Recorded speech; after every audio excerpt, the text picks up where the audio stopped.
MCTV, la chaîne qui enseigne, la chaîne qui éclaire.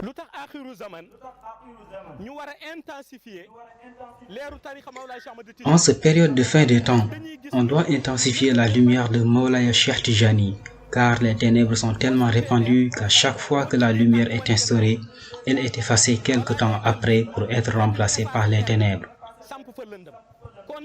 Ce qu'on doit faire est de bombarder les lumières. Et pour bombarder efficacement la lumière, de sorte à illuminer notre pays et le monde entier, il faut obligatoirement pratiquer la wazifa. Lorsqu'on débute la wazifa, on ouvre avec la Fatiha.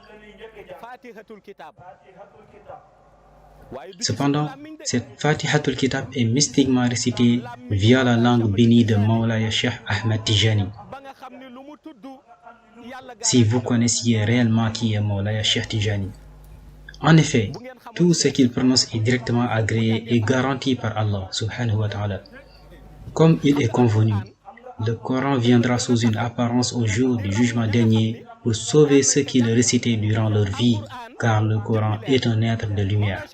Quant à Mawlaya Cheikh Tijani, lorsqu'il récite la Fatiha par Bismillahirrahmanirrahim, alhamdulillahi rabbil alamin, Ar-Rahmanir-Rahim, Maliki Yawmiddin, Iyyaka na'budu wa iyyaka nasta'in, Ihdina as-sirata al-mustaqim, sirata allazina an'amta alayhim, ghayril maghdubi alayhim waladdallin, amin. L'univers angélique, Alamul Malakut, disent eux aussi Amin. Les habitants du Alamul Mulk répètent Amin. Ceux de Ghaib disent Amin. Les locataires du monde Khaishia suivent en psalmodiant Amin. Et le Seigneur de Al-Bast exauce sa récitation. Ainsi est la Fatihatul Kitab de Cheikh Tijani Sharif. Lorsque Mawlaya Cheikh récite la Fatiha, c'est la représentation même de Fatiha qui lui répond en se transformant en une boule de lumière qui l'exauce, la garantit et accepte sa récitation.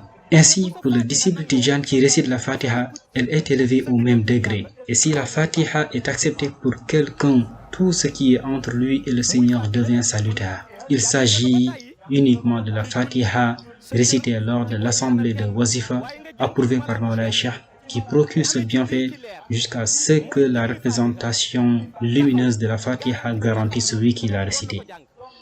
Après la Fatiha, on en vient à l'istighfar. Cependant, pour une seule perle récitée, Allah subhanahu wa ta'ala inclut la personne parmi ceux à qui il a déjà et longtemps pardonné. Au premier rang, le prophète sallallahu alayhi wa sallam, qui a accordé la même faveur à Mawlaya Cheikh Tijani. De ce fait, si l'adepte dit Astaghfirullah al-azim allazi la ilaha illa huwa al-hayy al-qayyum, ses péchés sont effacés de même que toute personne qui l'aime. Même la personne ayant déposé son pied sur l'endroit où le fidèle qui effectuait la wazifa a posé son pied se voit effacer ses péchés. Tous ceux qui souhaitent du bien du fidèle Tijan sont pardonnés. Tous ceux qui l'apprécient, ses sympathisants, ses enfants, sa femme, jusqu'à ses beaux pères et belles-mères. Excepté la tariqa Tijan, qui pourrait garantir tout ce pardon. Un seul istighfar récité, Astaghfirullah al-azim allazi la ilaha illa huwa al-hayy al-qayyum, et la personne bénéficie de tout ce pardon, d'autant plus qu'elle en récite 30. Cette grâce divine ne vient pas du disciple, mais de la grandeur spirituelle de Mawlaya Cheikh Tijani Sharif. MCTV, la chaîne de confiance dans la fin